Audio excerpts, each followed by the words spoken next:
산다 이와 같은 제목으로 함께 말씀을 나누겠습니다. 자, 우리가 신앙생활을 하다가 보면은요, 다양한 내 마음에 들고 안 들고 좋고 나쁘고 이런 것들이 많이 있습니다.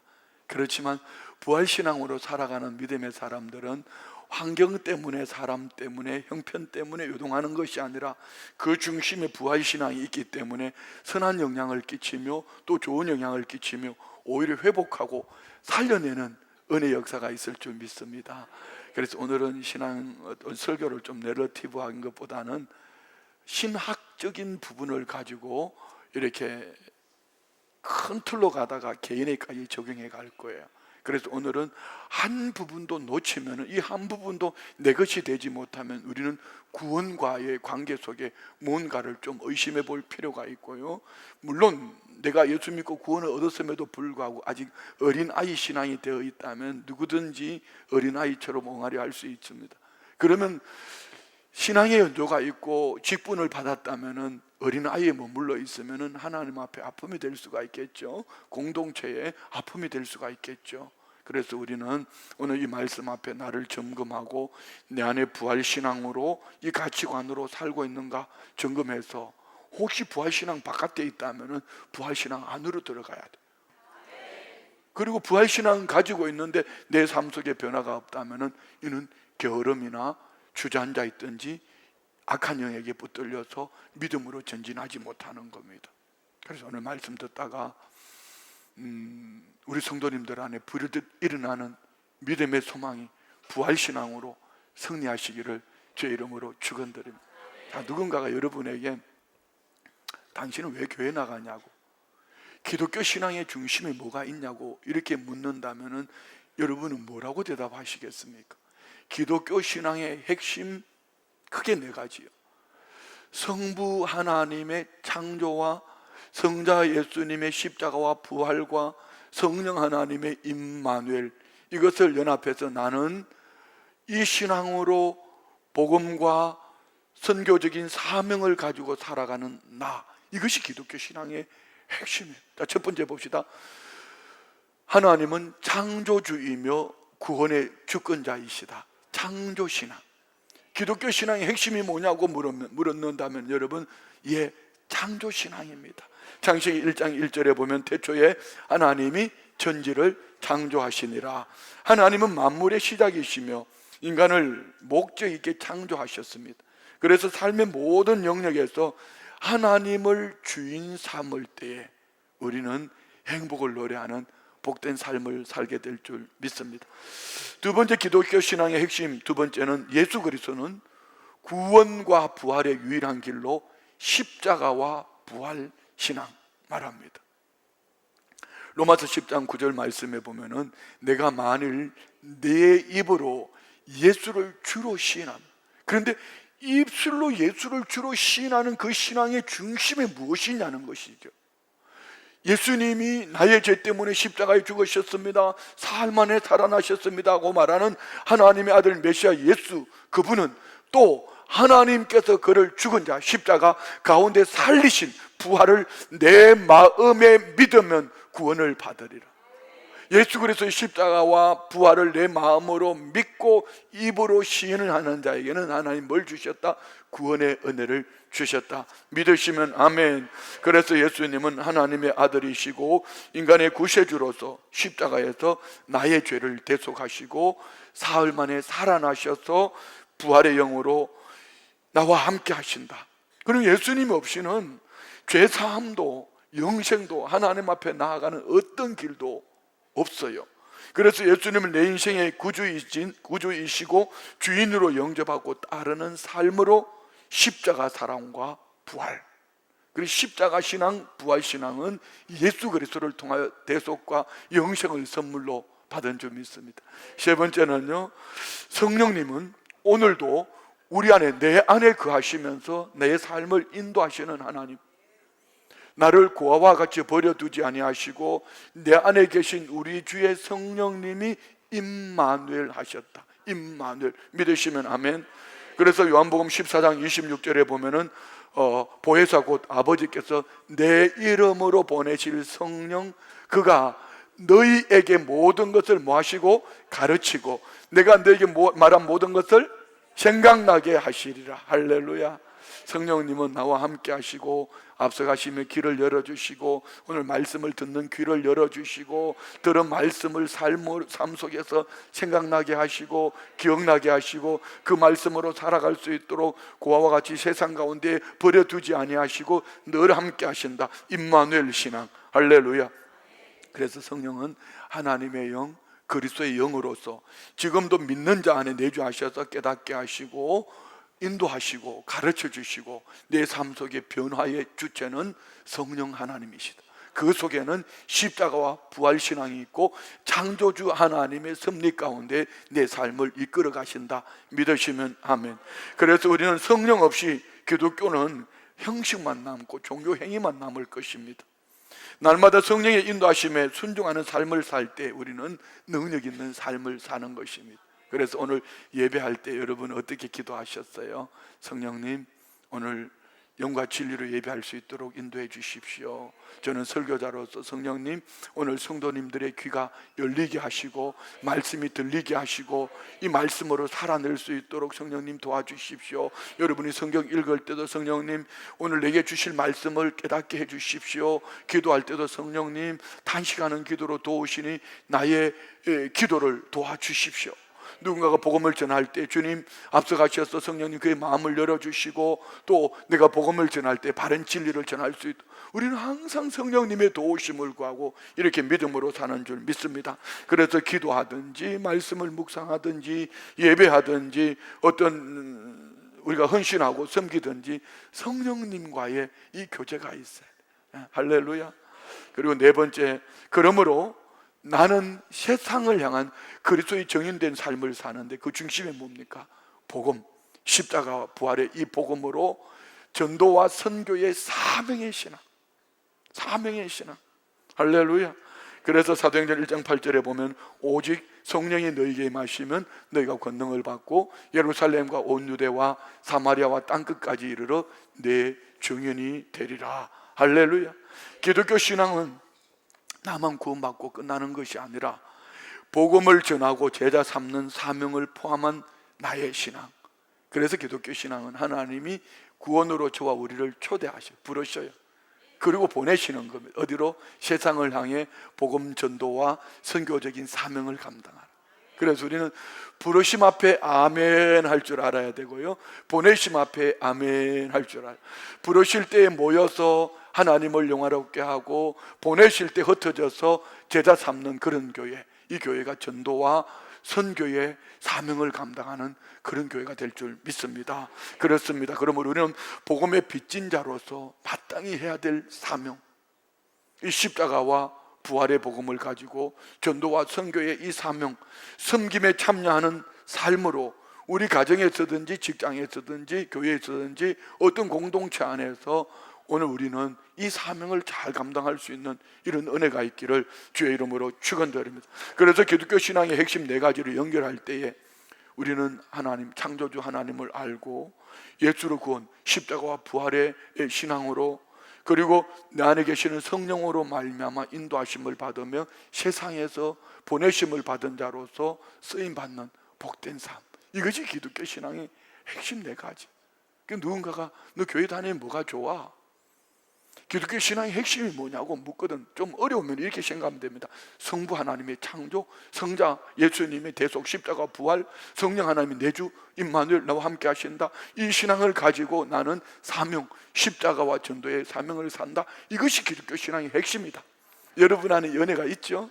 이게 의심스러우면 여러분 안에 심각한 영적 질병이 들렀든지 아니면 아직까지 구원이 뭔지도 모르는 거죠. 큰 두 번째, 그러면은 이 기독교 신앙의 네 가지 핵심 중심에는 무엇이 있는가? 지난주에는 고난에 대해서 말씀 나눴다면 오늘은 부활신앙이란 무엇인가?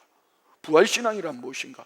부활신앙은 한마디로 예수 그리스도의 죽음과 부활을 내가 믿고 예수님이 실제로 나의 죄 때문에 죽으셨고 실제로 사흘 만에 살아나셔서 이것을 믿는 신앙의 핵심이 바로 부활신앙입니다. 그리고 예수님의 부활이 나와 개인적으로 연결되어져 있다는 것을 믿는 것만. 그래서 나누었지만 다시 한번 읽을게요. 로마서 10장 9절에 네가 만일 내 입으로 예수를 주로 시인하며 또 하나님께서 그를 죽은 자 가운데 살리신 것을 내 마음에 믿으면 구원을 얻어. 이는요, 남편이 잘 믿기 때문에 내가 구원 얻고 부모가 잘 믿기 때문에 내가 구원 얻고가 아니고 내가 마음으로 믿어 내 입으로 시인하여 믿음으로 영접하고 믿음으로 살아낼 때, 할렐루야, 부활신앙은 한마디로 구원의 조건이다 하는 것이죠. 예수님의 부활이 없다면 우리 기독교 신앙은 성립되지 않습니다. 아무리 많은 일을 해도, 종교 생활을 열심히 해도, 오래 교회 다녔어도 이는 헛것하고. 그래서 제가 늘 요즘 계속 말씀드린 겁니다. 목회자로서 당연히 성도님들이 열심히 하고 헌신에 열심이고 충성하면 참 귀하지요. 그런데 더 중요하게 봐야 될 것은 그분 안에 예수의 생명이, 부활의 생명이 그 속에 있냐 없냐 말입니다. 부활의 생명이 없다면 아무리 종교 생활을 열심히 해도, 신앙 생활을 열심히 해도 결정적일 때 그는 세상 길로 돌아서 버리면, 대표적인 인물이 누구죠? 예수님의 공생의 사역에 가룟 유다 말입니다. 가룟 유다는 예수님 가까이서 어쩌면 예수님 사역에 금괴를 맡은 자로서 제일 중요한 일을 감당하죠. 누가 봐도 저는 충성된 제자였고 충성된 일꾼이었습니다. 그런데 그가 예수를 팔고 뒤돌아서서 왜 그랬을까요? 내 마음에 들지 않는다는 것이죠. 내 생각에 맞지 않다는 것이죠. 그래서 저는 우리 부교육자들에게 신방 갈 때는 가서 예배를 드려라, 꼭 예배를 드려라. 그런데 가서 살려내라. 그 안에 예수의 생명, 부활의 생명이 있나 없냐, 이거 점검해라. 자, 여러분 안에 예수의 생명이 있습니까? 여러분 안에 부활의 생명이 있습니까? 그러면요, 뭐 오늘 이제 부활주일이 되다 보니까 1년에 또 꼭 이렇게 성도들이 너무 감사하잖아요. 부활주일 날 한 번 나오고 송구영신 예배 때 한 번 나오고 1년에 2번. 이거 보통 믿음이 아니에요, 여러분. 그 믿음으로 해마다 반복해서 나올 수 있다는 큰 믿음입니다. 그런데 이분이 부활주일에 한 번 나오고 성탄절에 한 번 나오다가 또 부활주일에 한 번 나오고 송구영신 예배 때 한 번 나오다가 어느 날 믿음으로 쑥 성장해. 왜? 그 안에 예수의 생명이 심겨져 있다면은 엎치락뒤치락 해도 그 생명은 어느 때에 성장하고 자라날 줄 믿습니다. 씨앗을 심었다고 여러분 다 바로 싹이 나고 아니요, 상추라든가 이런 거는요, 딱 씨앗을 뿌려놓고 흙을 많이 덮어놓으면 안 나. 어떤 씨앗은 씨앗을 심어놓고 그 다음 해에 나는 씨앗도 있단 말입니다. 중요한 거는 그 안에 씨앗이 생명이 있냐 없냐. 어제 우리가 이제 우리 교회 안에 예배, 이 교회 안에서 결혼식 하는 게 이렇게 은혜스러울 수. 어제 진짜 은혜스러웠어. 의심스러워. 내가 유튜브 보내줄 테니까 한번 봐봐요. 야, 교회도 너무 아름답고 신랑이 입장하면서 막 노래를 부르며 입장하는데요. 여기 있네. 진혁이 한번 내려놔 봐요. 여기. 장인어른도 여기 있네. 이거 다 여기 있네. 박수 한번 세게 한번 해요. 멋있더라고요. 어제 정말 멋있더라고요. 결혼식이 막 너무 행복한 거야. 그리고 결혼식 끝나고 이제 식사를 하면서 이런 얘기 저런 얘기 하다가 누가 그랬어요. 소개를 시켜달라고 그러더라고. 뭐 이런 얘기를 했어요. 그래서 제가 결혼 배우자는 단순해야 돼, 간단해야 돼. 한번 따라 합시다. 예수 믿고 부지런하고 착하고. 내가 예수 잘 믿는 거 얘기하지 않았어요? 예수 믿고 부지런하고 착하면은 다 됩니다. 여러분, 예수 믿고 게을러 가지고 아직까지 꼬불꼬불하는 사람들이 한둘이 아니에요. 신앙생활은 30년 40년 했는데 예수 믿고 게을러 터져 가지고 그 안에 생명은 심겨져 있는데 우한이요, 자라나지 못하고 성장하지 못한 게을러요. 그런데 예수 믿고 생명이 있다고 하는데 아직까지 옛사람이 살아나서 얼마나 이 옛사람이 말하고 옛사람으로 눈빛으로 빠지직 나가니까 악해. 그 사람 때문에 교회를 떠난 사람이 한두 사람이 아니야. 이따 뒤에 나와요. 다 나와요. 다 고발해. 내가 말이 안 바뀌었어. 예수를 믿는다고. 왜? 옛사람에 매여서 말이 악해. 말이 악해. 부활신앙을 가지고 살지 못하고 있다는 얘기죠. 다시 말씀드리면요, 우리 기독교 신앙에 부활신앙이라면, 내 안에 생명이 심겨졌다면 우리는 자라나고 성장하고 성숙하고 할렐루야. 예수님 닮은 모습으로 나아갈 줄 믿습니다. 제가 이렇게 결혼 배우자를 구체적으로 얘기했는데도 나중에 키가 얼마고 재산이 얼마 있고 뭐 학교가 어디 나고 이거 따진다면 이거는 간첩이야. 그런 집에 시집 장가도 가지도 말어. 그 집에 가봤자 볼당 다 본 거야. 다시요, 우리 예수의 생명이 우리 안에 있기를 원합니다. 아무리 교회를 오래 다녀도 예수의 생명 없으면 아무리 많은 일을 해도 그거 헛겁니다. 그런데 어느 누구는 뭐 1년에 한 2번 나왔어. 그런데 그 안에 예수의 생명이 심겨져 있으니 하나님의 때가 되면 반드시 자라나고 성장하고 성숙할 줄 믿습니다. 그 중심에 뭐가 있더라? 부활신앙. 그래서 오늘 본문에 보면 고린도서 15장 17절에 보면 이렇게 말씀, 그리스도께서 다시 살아나신 일이 없으면, 부활의 생명이 없으면 너희 믿음도 헛되고 너희가 여전히 죄 가운데 있을 것이. 우리 교회 오래 다녀도 예수 그리스도의 부활이 없었다면 헛것인 것처럼 부활의 생명이 내 안에 없다면 종교 행위로는 구원 얻지 못한단 말입니다. 그래서 우리는 예수님의 부활은 죄의 형벌에서, 율법의 저주에서 우리는 자유롭게 된 유일한 길이 부활신앙이다. 그러므로 부활신앙은 오늘을 살아가는 삶의 방식, 스타일. 부활신앙은 오늘을 어떻게 살아야 될지를 구체적으로 알려주는 것이죠. 그래서 부활신앙은 오늘 내 인생을 해석하는 렌즈가 됩니다. 어떤 렌즈를 꼈느냐에 따라서 빨갛게 보일 수도 있고 하얗게 보일 수도 있는데, 이 렌즈가 부활신앙의 렌즈를 끼고 있으면 내가 살았구나, 내가 잠든 거구나, 내가 죽었구나, 이것이 분별되는 것이죠. 부활신앙의 렌즈를 끼고 있으면 고난 중에서도, 질병 중에서도, 절망 앞에서도 따라합시다. 예수 부활, 내 부활. 예수님이 부활하셨다고 외치면서 그 생명이 내 안에 있다. 그래서 나는 믿음으로 오늘 살아간다. 죽음 앞에서 두려움이 없는 거예요. 소망으로. 실패 앞에서 낙심이 아니라 부활의 능력으로 다시 일어나서 또 도전하는 거예요. 7번 넘어져도 또 도전하는 거예요. 세상 앞에서 두려움이 아니라 담대함으로 예배의 승리자가 되는 겁니다. 헌신하고 섬기는 것이 재밌어요. 전도와 선교가 기꺼이 시간을 내고 내 삶을 들여서 모든 삶의 우선순위를 살아가는 겁니다. 자, 큰 세 번째, 그러면 예수님의 이런 부활과 나와는 어떤 관련이 있을까? 자, 첫 번째는 기독교 신앙의 핵심 4가지를 말했고요. 두 번째는 오늘 예수님의 부활신앙은 어떤 것인가? 세 번째, 그 부활신앙과 나와는 어떤 관계가 있는가? 자, 첫 번째는요, 예수님의 부활은 나의 과거를 해결하는 사건이다. 과거, 현재, 미래. 과거 15장 3절로 4절 말씀 볼까요? 내가 받은 것을 먼저 너에게 전하였노니 이는 성경대로 그리스도께서 나의 죄를 위하여 죽으시고 장사 지난 바 되셨다가 성경대로 사흘 만에 다시 살아났다. 곧 예수님 말씀대로 오셔서 말씀대로 죽으시고 말씀대로 살아나셔서 뭘 하셨다? 예수님의 부활로 과거의 죄, 현재의 죄, 미래의 죄, 누구든지 예수 그리스도를 믿으면은 죄 용서받고 씻음 받은 줄 믿습니다.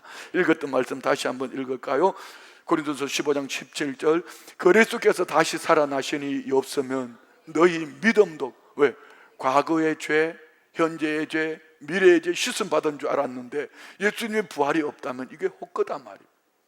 너희가 여전히 죄 가운데 있을 것이다. 예수님이 부활하심으로 나의 죄는 사함을 받았고, 할렐루야, 지금도 받았고 앞으로도 받을 것이고 하나님의 자녀가 되는 길이 열린 줄 믿습니다. 그렇습니다. 곧 예수님의 부활은 나의 과거 죄와 승리를 끝낸, 과거의 죄와 정죄를 끝낸 승리의 열매인 줄 믿습니다. 자, 두 번째, 예수님의 부활은 오늘의 나를 살게 하는 능력. 자, 뒷부분에 제가 또 크게 확장시켜서 말씀을 드릴 거니까요. 로마서 8장 11절에 보면은 예수를 죽은 자 가운데 살리신 이의 영이 내 안에 거하시면, 그래서 예수를 죽은 자 가운데 살리신 이가 내 안에 거하시는 하나님의 영으로 말미암아 나의 죽을 몸도 살리시려 믿으시면 아멘. 자, 여기 우리 같이 한번 나라는 표현으로 바꿔서 한번 읽어요. 예수를 죽은 자 가운데 살리신 이의 영이 내 안에 거하시면, 그래서 예수를 죽은 자 가운데 살리신 이가 내 안에 거하시는 하나님의 영으로 말미암아 나의 죽을 몸도 살리시리라 믿으시면 아멘. 그렇습니다. 부활하신 예수님의 성령이 내 안에 거하실 때 그 생명은 오늘을 살게 하시는 능력인 줄 믿습니다. 그래서 어떤 슬럼프를 만나도 낙심과 실패와 중독과 습관적인 죄에 눌려 죽은 듯 그렇게 산다 할지라도 부활의 생명이 내 안에 있으면은 사실 여러분 중독은 쉽지 않아요. 실패하고 무너지면은 낙심하면은 일어나기 쉽지 않아요. 그런데 내가 아니라 내 안에 계신 부활의 생명이 나를 살게 하신다. 그래서 우리는 낙심 중에도 다시 일어설 수 있는 이유는 내 안에 부활의 주님이 계시기 때문에, 고난 중에도 찬송할 수 있는 이유는 내가 죽음이 아닌 생명 안에 있기 때문에. 할렐루야. 예수님의 부활은 나의 오늘의 삶을 이기게 하는 현실적인 능력이 되는 줄 믿습니다. 그리고 세 번째, 예수님의 부활은 나의 미래를 보장하는 소망이다. 나의 미래. 고린도전서 오늘 본문 15장 20절요.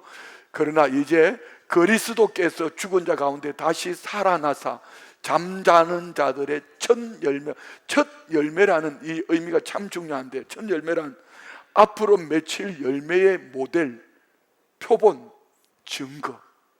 예수님이 죽은 자 가운데 사흘 만에 살아나심으로 나의 모델이 되셨고 나의 보증이 되셨고, 내 삶을 예수 그리스도의 부활하심을 통하여 우리는 미리 보는 거지. 할렐루야. 예수님이 부활하신 것을 믿는 자는 반드시 부활의 약속의 보증서를 받은 겁니다. 아멘. 우리가 귀중한 물건을 사거나 보석을 살 때는 꼭 보증서, 품질 보증서, 어떤 집에는 사인까지 받습니다. 귀중하기 때문에. 이 보증서를 잃어버리면은요 아무것도 안 됩니다. 그런데 우리는 예수님이 부활의 첫 열매가 되심으로 우리 모두는 이 부활 신앙을 가지고 있기 때문에 이 보증서를 가지고 있어서 예수님처럼 저와 우리도 부활 신앙으로 산다. 아멘요. 그래서 예수님이 요한복음 14장 19절에 이렇게 말씀하셨어요. 조금 있으면 세상은 다시 나를 보지 못할 것이라 너희는 나를 보리니 이는 내가 살아요. 주님 부활 성천하셔도 주님 살아있다. 어디에? 너희도 나와 살아있다. 이 말씀이에요. 부활신앙으로 살아갈 때 예수님의 부활은 나의 죽음을 넘어서는 영원한 소망을 열어주는 줄 믿습니다. 자, 그런데 중요한 것은 제가 지금 예수님의 부활을 통해 과거의 죄, 현재의 죄, 미래의 죄, 과거 그리고 미래, 천국에서 그리고 현재, 오늘. 자, 그런데 오늘 신앙생활 하다 보면 너무 안타까운 것은, 자, 질문할 테니까 여러분 정직하게 한번 대답해 보세요. 여러분 예수님 믿으시지요? 예수님 믿고 죄 사함을 받았지요? 자, 다시요. 여러분 예수님 믿으시지요? 예수님 믿고 구원 얻으셨지요? 여러분 죽으면 어디 가요? 정말이에요? 진짜 천국 가는 거 맞아요? 여러분 예수님 믿고 천국 가는 거 믿죠? 자, 과거와 현재에 대해서는 여러분이 확신을 가지고 있는데 이 신앙의 보증을 뭘로 말해줄 수 있냐면 지금 내가 현재에 당한 크고 작은 일들 앞에 부활신앙으로 나는 살아있냐는 것이, 이게 문제예요.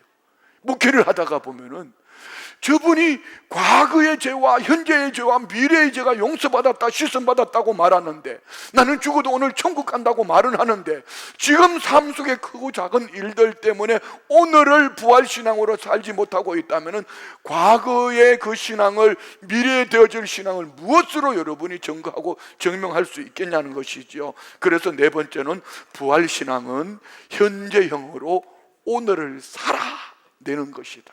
아멘. 요한복음 11장 25절에 26절에 예수님이 이렇게 질문하셨어요. 예수께 다 같이 시작. 예수께서 이러시되 나는 부활이요 생명이니 나를 믿는 자는 죽어도 살겠고 무릇 살아서 나를 믿는 자는 영원히 죽지 아니하. 자, 여러분 제가 예수님을 대신해서 읽을 테니까 여러분 믿음으로 크게 한번 대답해 보세요. 이것을 내가 믿느냐? 뭘 말입니까? 난 죽어도 산다. 예수님처럼 죽어도 산다. 예수님이 십자가에 죽으시고 사흘 만에 살아나신 것처럼 나는 죽어도 산다. 이것을 내가 믿느냐? 믿으십니까?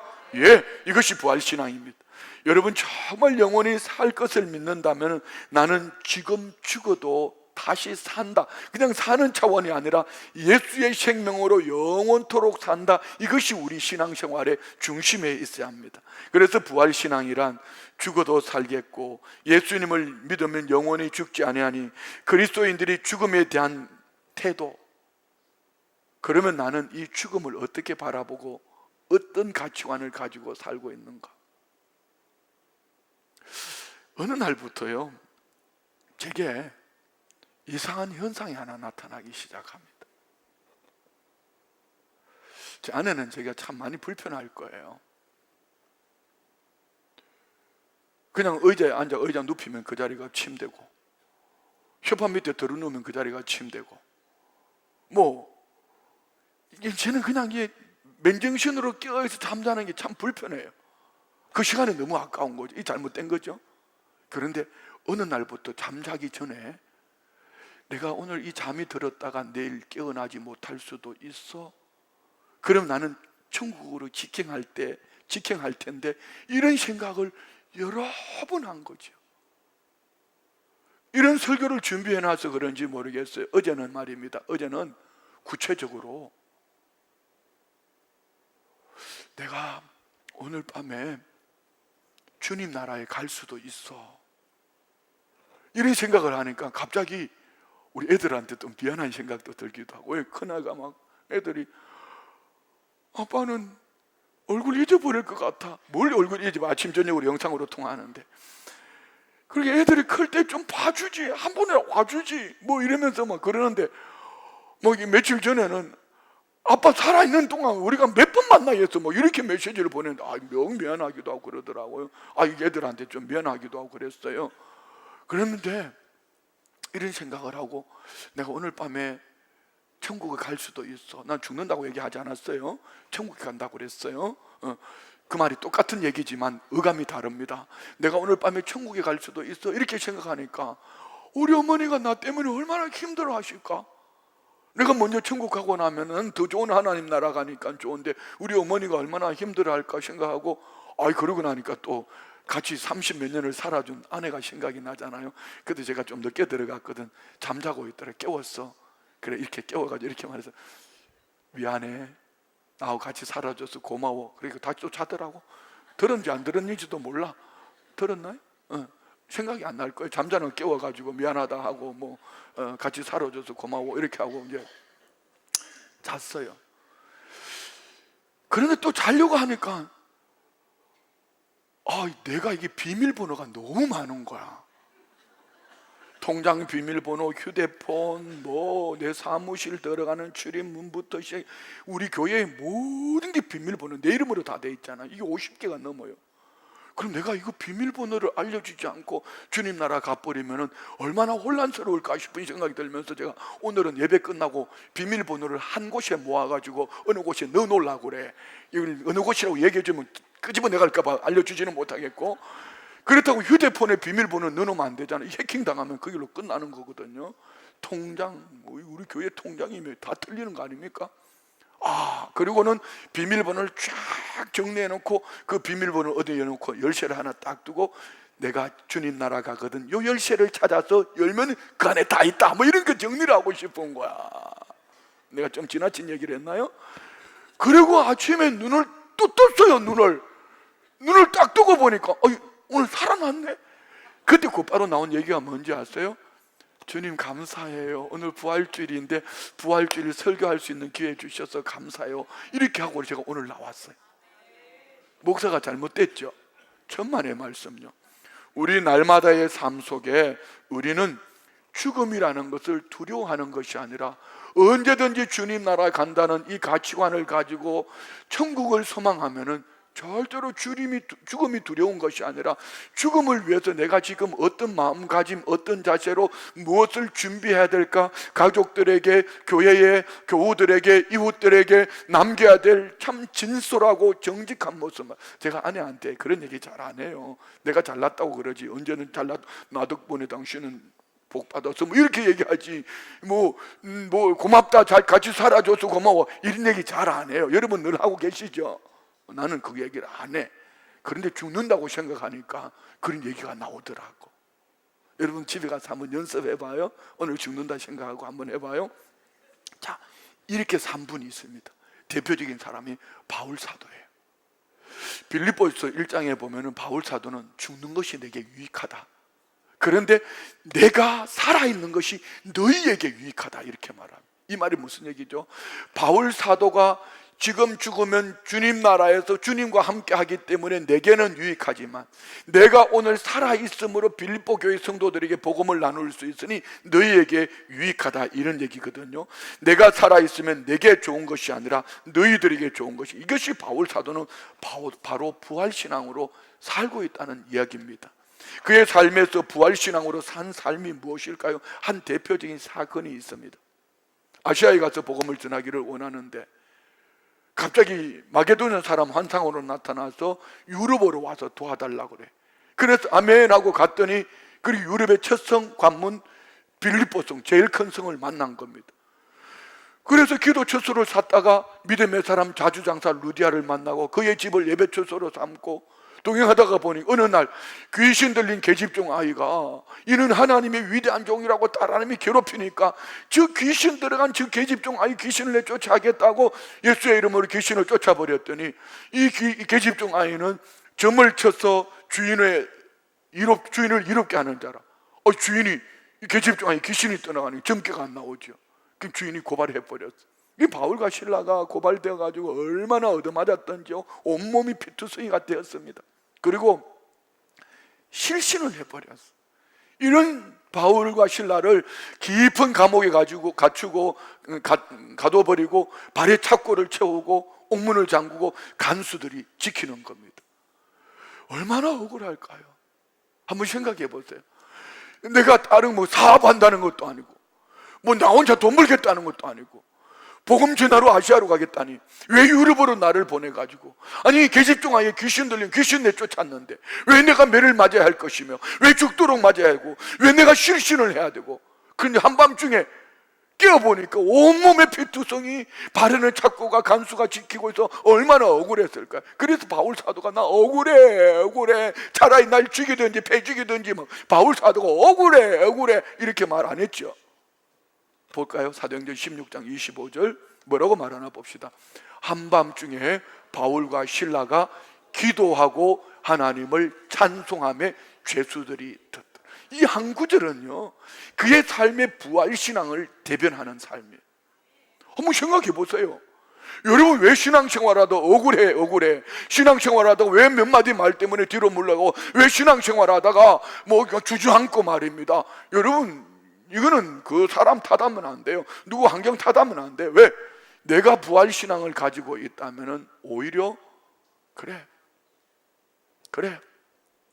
내 안에 부활 생명이 있으니 가지고 죽게 아니면 가물어 죽이지. 내가 너무 원색적인 표현을 하나요? 여러분 이런 거 아닙니까? 바울 사도가 그리했습니다. 깊은 감옥에서 나왔기 때문에 그가 기도하고 찬미한 것이 아니라 어떻게 그렇게 몸도 마음도 아플 만한데 고통스러운 깜깜한 한밤중에 기도하고 찬미할 수 있었을까? 찬양할 수 있었을까? 이것이 부활신앙입니다. 정말 억울합니다. 잠이 안 옵니다. 고통스럽습니다. 그런데 감사 기도하며 찬송할 수 있었더라. 이것이 부활신앙이고 이보다 더 좋은 부활신앙을 어디에서 찾을 수 있느냐는 것이죠. 그래서 괜찮아. 가질 거 죽으면 더 좋은 하나님 나라 가는데 괜찮아. 나는 주님과 함께 있는 게 훨씬 좋아. 그런데 내가 살아있기 때문에 저 계집종 아이 귀신이 떠나갔잖아. 내가 살아있는 것 때문에 간수의 가족이 구원 얻잖아. 그러면서 하나님을 기도하고 찬양하는 오늘 이 바울 사도의 기도와 찬미 속에 큰 지진이 나고 옥토가 움직이고 할렐루야 발에 착고가 끌어지고 자결하려던 간수의 가족이 구원 얻고 아멘. 그래서 우리는 삶의 환경 때문에 잠 못 이루는 밤이 없어야 진짜 믿음의 사람. 자, 내가 축복할 때니까 아멘 크게 해요. 순복음 춘천교회 성도들은 어떤 환경 사람 형편을 만나도 머리만 대면 잔다. 이것이 사도행전 12장에 나오는 베드로의 삶입니다. 베드로를 죽이려고 감옥에 넣었어요. 야고보는 순교했고요. 이제 이 베드로를 여차하면 죽여 교회가 기도하고 있습니다. 그런데 베드로는 어떤 부활신앙을 가졌기에 그 한밤중에 그냥 묶여 있음에도 불구하고 깊은 잠, 천사가 옆구리를 쳐서 깨우기까지 깊은 잠에 빠졌다. 이게 부활신앙. 미안해요. 우리는 상황이 바뀌기를 너무 기다리다가 보니까 내 초점이 상황 환경에 초점을 맞추니 절망도 좌절도 쉽게 하지만, 상황이 바뀌기 전에 내가 먼저 부활신앙으로 바뀌어버리면 어떤 현상이 나타날까 한번 잘 들어봐요. 슬퍼하던 내가 기쁨으로 바뀌고, 두려워하던 내가 걱정이 없고, 그렇게 살다 보니 어려움 속에 찬송하고, 기도하니 응답하실 하나님께 응답을 받고, 그런 믿음으로 살다 보니 지혜도 생기고 방법도 얻고 상황도 바꿀 수 있는 아이디어가 떠오르고, 이런 삶이 부활신앙이다. 할렐루야. 우리 자녀들에게 이 부활신앙으로 세계 열방을 품을 수 있는 글로벌 리더가 되기 바랍니다. 아멘요. 예, 부활신앙을 갖고 있는 사람은 오늘 죽어도 나는 주님과 함께 있을 거야, 그리고 나에게 부활의 그날이 반드시 온다. 이 믿음은 내가 부활신앙으로 바꿔지면은 어느 날 환경은 자연스럽게 따라옵니다. 오늘 우리 안에 이 축복이 있기를 주의 이름으로 축원드립니다. 그래서 부활신앙으로 사는 자의 삶을 바울 사도는 오늘 본문에 보면은 57절로 58절에 이렇게 말씀하죠. 우리 주 예수 그리스도로 말미암아 우리에게 뭘 주시는? 승리를 주시는 하나님께 감. 하나님은 우리에게 승리만 주셔요. 다음 절요. 그러므로 내 사랑하는 형제들아, 견실하며 흔들리지 말고 항상 주의 일에 더욱 힘쓰는 자들이 되라. 이는 너희 수고가 주 안에서 헛되는 줄 알미라. 헛되지 않은 줄 알미라. 예? 여러분이 부지런하게 믿음으로 산 이 모든 것들은 우리 주님 다시 오실 그날에 여러분 선한 싸움을 싸우고 달려갈 길을 마치고 믿음을 지킨 여러분에게 반드시 하나님은 부활신앙을 가지고 나가는 여러분에게 그 흘렸던 눈물, 여러분의 희생과 헌신들 닦아주시면서 그 나라의 칭찬과 상이 있을 줄 믿습니다. 그래서 바울 사도가 죽음의 끝자락에서 그는 이렇게 고백합니다. 디모데후서 4장 6절로 8절요.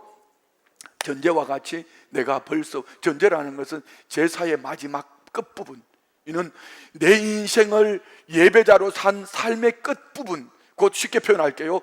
나의 떠날 시각이, 내 죽음의 때가 가까웠다. 죽음의 때가 가까운 그가 어떻게 살았는지를 7절에 이렇게 말합니다. 나는 선한 싸움을 싸우고 나의 달려갈 길을 마치고 뭐 했다? 부활신앙으로 믿음을 지켰으니 그 다음에 하나님이 뭘 주신다? 8절. 이제 후로는 나를 위하여 의의 면류관이 예비되었으므로 주 곧 의로우신 재판장이 그날에 내게 주실 것이며, 내게만 아니라 나와 같이 이런 부활신앙으로 살아가는 순복음 춘천교회 성도들에게도 주의 나타나심을 사모하는 모든 순복음 춘천교회 성도들에게도 이 상이 예비되어져 있다. 믿으시면 아멘, 좋으시면 아멘. 이 은혜가 여러분 모두에 있기를 주의 이름으로 축원드립니다. 그래서 마지막 5번째는요, 부활을 현재형으로 살아가는 삶은 구체적으로, 좀 더 구체적으로 어떻게 사는 삶인가, 우리가 실천해야 될 부분입니다. 실천상. 첫 번째, 정체성의 변화. 나는 새 사람이 되었다. 우리 교회표, 나는 날마다 새로워지는 교회.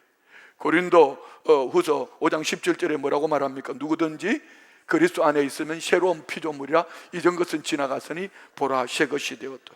부활신앙은 나의 존재의 새로움을 날마다 고백하게 하는 것. 이 바울 사도는요, 나는 날마다 죽노라, 이 신앙은 참 중요합니다. 어떤 환경 앞에 나는 죽어, 십자가로 죽었어, 나는 죽어, 내 생각은, 옛 삶은 죽었어, 너무 중요하지만 또 다른 한켠에서, 반대편에서 보는 건 이겁니다. 날마다 나는 어제의 삶이 아니라 새로운 시각으로 보겠다. 새로운 사람으로 만나게.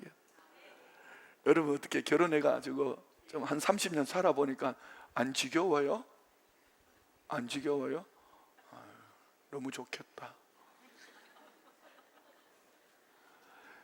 그런데 부활신앙으로 살면 날마다 새로워.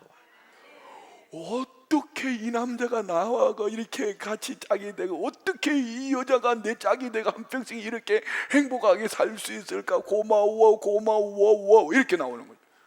그런데 이 부활신앙이 없으면 옆집에 철이 아버지 비교하고 순이 엄마 비교하면서 날마다 괴로운 거예요. 그래서 우리는 바울 사도가 나는 날마다 죽노라고 말씀하시는 이 말씀 속에 나는 오늘 부활신앙으로 자기 비하, 낙심, 책임감이 더 이상 눌리지 않고 나는 의인이다, 이신칭이 믿음으로 말미암아 의롭게 되었다고 하나님께서 우리를 칭해 주시는 의인이다. 아멘. 그래서 우리는 하나님의 자녀로 생명으로 살아가는 존재임을 날마다 선포하는 그리스도 예수 안에서 부활신앙으로 나는 새롭다. 날마다 새로우면 얼마나 좋아요. 내 눈이 날마다 새로워지니 얼마나 좋아요. 익숙한 그 자리는 여러분 은혜가 안 돼요. 찬송이 새롭고 목사가 새롭고 기도가 새롭고 설교가 새롭고 모든 것이 은혜가 되고 새로우면 여러분 행복합니다. 그런데 이게 구딱다리 이거 어디서 나온 꼴똥품이냐, 저 목사는 언제까지 저 헤어스타일 저거 요즘 좀 자연스럽게 하느니만은 언제까지 저리 올백도 아니고 저것도 아니고 말이야, 흰머리 저거 뭐야, 저거 염색한 건가 뭐냐, 저거 야 꼴도 배기 싫다. 매일 익숙한 거 그거 가지고 만나면 여러분 그게 따분하고 지겹고 똑같은 얘기가 반복되는 것 같고, 그런데 말씀이 날마다 새롭고 날마다 새롭게 만나지고, 여기는 내 안에 부활신앙이 있을 때 말이에요. 크게 작은 두 번째, 감사의 습관, 생명의 경이로움에 반응하며 사는 삶 말입니다. 바울의 서신은 부활을 믿는 자의 삶에 항상 감사하는 조건이 붙어 있습니다. 그래서 데살로니가전서 5장 18절에 보면은 범사에 감사라, 이것이 그리스도 예수 안에서 너희를 향하신 하나님의 뜻이니라. 부활을 믿는 자는 지금 숨 쉬는 것, 살아있는 그 자체가 은혜로 여겨집니다. 내 생명만이 은혜가 아니라 모든 것이 은혜로. 부활절에는 보라색도 아니고 노란색, 와우! 목사님이 한 번도 안 매든 노란색 넥타이, 이거 엄청 좋은 거예요. 뭐 이렇게 현수막도 뭐 이러면서 개나리를 보면서 부활의 꽃이 피었네 막 이러면서 말입니다. 그 속에서 모든 것이 새로운 거야. 모든 것이 새로운. 할렐루야. 예. 그래서 불평 대신에 감사가 나오는 거야. 감사. 그리고 막 탄식이 터져나와. 와우.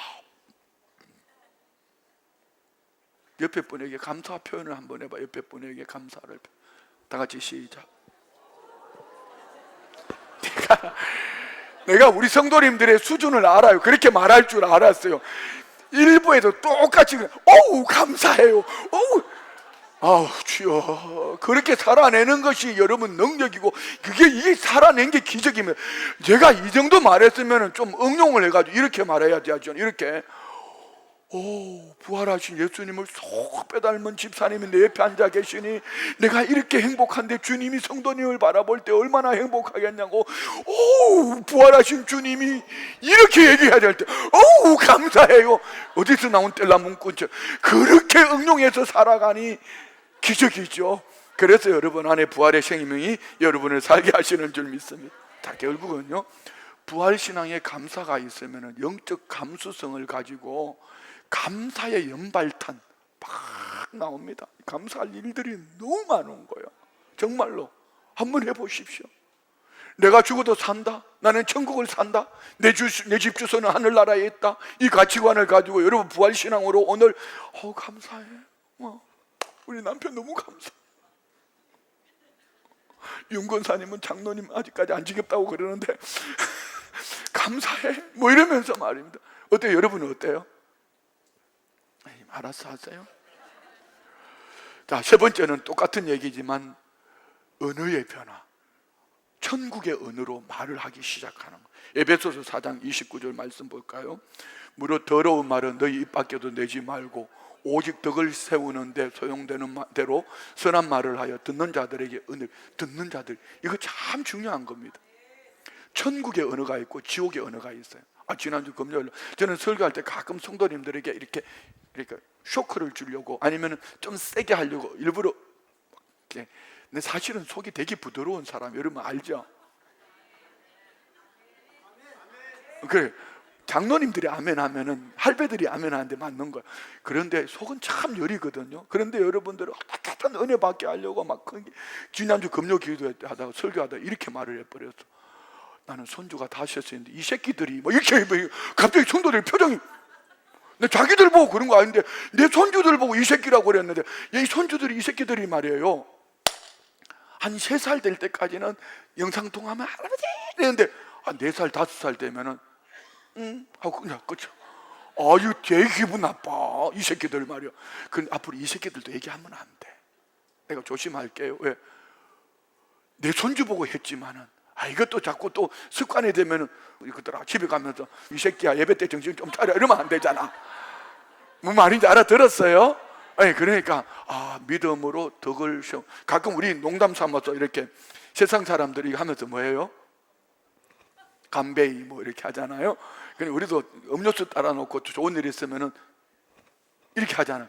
그런데 그것도 별로 안 좋은 것 같아. 악은 모양이라도 버리라고 그랬으니까 어쨌든 뭐 그건 하든지 말든지 여러분 알아서 하십시오. 저도 하니까. 근데 중요한 거는 우리 말에 덕을 세우는 천국 언어를 사용합시다. 자, 천국 언어와 지옥 언어의 차이가 뭘까요? 천국 언어는 이런 거야. 격려하고 위로하고 선포하고 축복하고. 한번 따라합시다. 사랑합니다. 어쩌면 그렇게 아름다워요. 당신은 참 멋있어요. 하나님 복 주셔요. 성령으로 충만합시다. 먼저 가시죠. 먼저 들어가세요. 뭐 이런 거 말입니다. 이게 익숙해져 있으면 그는 날마다 천국을 살 겁니다. 그런데 지옥의 언어를 사용하는 사람들이 있어. 너 한번 두고 봐. 너 죽여버릴 거야. 너 죽어. 한 번만 더 그러면 죽어. 3번째야 2번째야 하려고 있어요. 그러다가 심각한, 너 그따위로 할 거야? 뭐 그때 지금 내 표정이 다르잖아. 지옥의 은혜 할 때 눈에 바짝바짝 나가잖아. 여러분이 거울을 내서 한번 봐요. 저도요 설교하다가 제 눈을 보거든. 가끔 그만하라고 그러는데, 여러분이 천국 언어를 사용할 때는 얼굴이 활짝 피어요. 그런데 너 한번 두고 봐. 너 한 번만 그럼 죽어. 이러면 눈에서 이게 지옥을 사는 거야. 자, 여러분은 천국 언어 사용하실래요? 지옥 언어 사용하실래요? 부활을 사는 사람들은 말이 달라요. 말의 습관이 천국 언어를 사용하는 거죠. 왜? 천국 문화 아닙니까? 말은 커뮤니케이션의 이 말은 문화의 제일 중요한 겁니다. 여러분 말이 안 통한다는 거는요, 이거 심각한 거예요. 부부가 말이 안 통한, 이건 심각한 거예요. 그런데 우리가 천국 백성으로서 천국 말을 하며 산다는 것은 참 축복된 삶인데, 천국 백성들이 모여가지고 지옥 언어를 사용한다면 이는 천국 가면은 지옥 될 겁니다. 우리 축복의 말로, 감탄의 말로, 살리는 말로 천국 문화의 언어가 습관되어져 있는 모두가 되시기 바랍니다. 4번째는 삶의 우선순위입니다. 위의 것을 찾고 주의 일을 힘쓰는 삶. 골로새 3장 1절로 2절 말씀 봅시다. 그러므로 너희가 그리스도와 함께 다시 살리심을 받았으면 뭐하고? 위의 것을 찾아라. 거기는 누가 계신다? 그리스도께서 하나님 우편에 앉아 계시는 2절. 다 같이 시작. 위의 것을 생각하고 땅의 것을 생각하지 말라. 자, 이 말씀이 너무 중요해요. 그분이 은혜가 있는지 없는지를 보면은요, 저 사람이 땅의 것을 생각하고 천국을 생각하지 않으면 그는 은혜가 없어요. 그런데 위의 것을 생각하며 땅의 것을 생각하지 않고, 땅의 것은 손에 좀 받아 괜찮아 베풀고 나누고 위의 것을 생각하고 살면은 그분은 부활신앙이고 곧 얼마 되지 않아 하나님이 축복을 주셔요. 아멘. 그래서 삶의 우선순위가 위의 것을 찾고, 부활 생명은 우선순위의 재정렬, 살리심을 받았으면 가치관, 우선순위, 시선의 변화가 항상 먼저 그 나라와 그의, 문제를 보게 되는 하늘 보고를 보고, 환경 물질을 보게 되는 하늘 창고를 보고, 할렐루야, 사람 얘기, 환경 얘기 듣기 전에 하나님의 말씀을 듣는 거야. 아쉬운 게 그런 거야. 그렇게 신앙생활을 오래 했고 직분을 가졌다 하면도 조금만 살짝 건드리면은 교회 안 가, 안 해. 이거는 둘 중에 하나. 그 안에 부활의 생명이 있는지 없는지 의심해 봐야 되고, 아니면 어린 아이로 굳어져서 옹알이 하고 있다. 이거는 우환이죠, 우환이죠. 응. 그래서 하나님 나라와 영혼 구원을 삶의 목표로 세우고 살아갈 때 우리는 교회를 섬기는 일도, 전도하는 일도, 헌신하는 일도 우선순위가 거기에 있기 때문에 행복할 줄 믿습니다. 아멘을 책임지세요? 내가 이제 막 불러낼 테니까. 마지막 5번째는 경탄의 기쁨. 했던 얘기와 같은 얘기입니다. 모든 것이 새롭게 감탄합니다. 로마서 6장 4절에 보면은 왜 그렇게 하는지, 그러므로 우리가 그의 죽으심과 합하여 세례를 받음으로 그와 함께 옛 사람이 죽었고 이는 아버지 영광으로 말하면 그리스도를 죽은 다음 살리신 것 같이 우리로 또한 새 생명으로 행하게 날마다 새롭게 살게 하시는 하나님의 은혜가 부활신앙으로 내 안에 있다는 걸 믿으시면 아멘. 그래서 부활신앙은 단지 죽고 천국 가는 티켓이 아니라 새 생명 가운데 행하는 삶으로 지금 살아낼 수 있도록 하나님께서 내게 은혜 주시는, 아멘.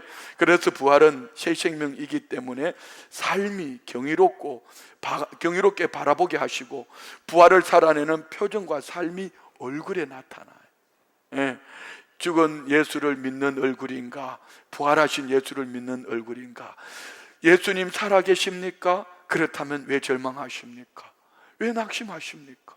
그러면서 저마다 부활신앙을 가지고 막 얼굴에 보면 행복해. 얼굴에 부활을 현장으로 살아간다는 것은 단지 과거에 예수님을 믿었다고 말하는 사람이 아니라 미래에 천국 간다고 말하는 사람이 아니라 지금 부활신앙으로 오늘 지금 어떤 환경, 사람, 형편 속에서도 위의 것을 보고 감사하고 감탄하고 할렐루야 이렇게 살아가기 때문에 그의 말이 천국 언어고 그의 삶이 부활신앙으로 누군가를 살려내고 소망을 주고 위로하고 격려하고 그런 교회가 행복한 교회가 될 줄 믿습니다.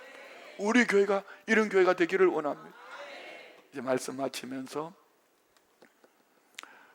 부활신앙은요 삶의 환경의 형편을 따지는 거 아니에요. 그래서 우리가 늘 즐겨 부르는 찬송이 있잖아요. 초막이나 궁궐이나 그 어디나 하늘나라 고백하며 사는, 우리 다 같이 일어나셔서 우리 찬양합니다. 내 영혼이 은총이고 내 영혼이 은총이고 중한 죄짐 벗고 오니 슬픔 많은 이 세상도 천국으로 와와도다. 할렐루야 찬양하세. 내 모든 죄 사함받고 주 예수와 동행하니 그 어디나 하늘나라 주의 얼굴 뵙기 전에 멀리 뵈던 하늘나라 내 맘속에 이루어지니 날로 날로 가까워가. 할렐루야 찬양하세.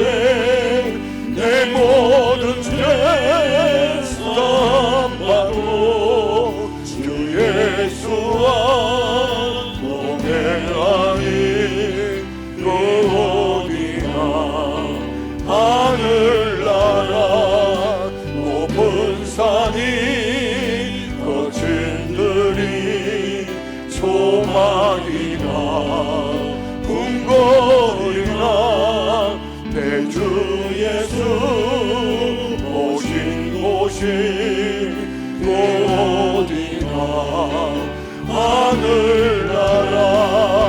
할렐루야 찬양하세. 내 모든 죄 사함받고 주 예수와 동행하니 그 어디나 하늘나라. 다 같이 말씀을 생각하며 합심으로 기도합니다. 좋으신 예수님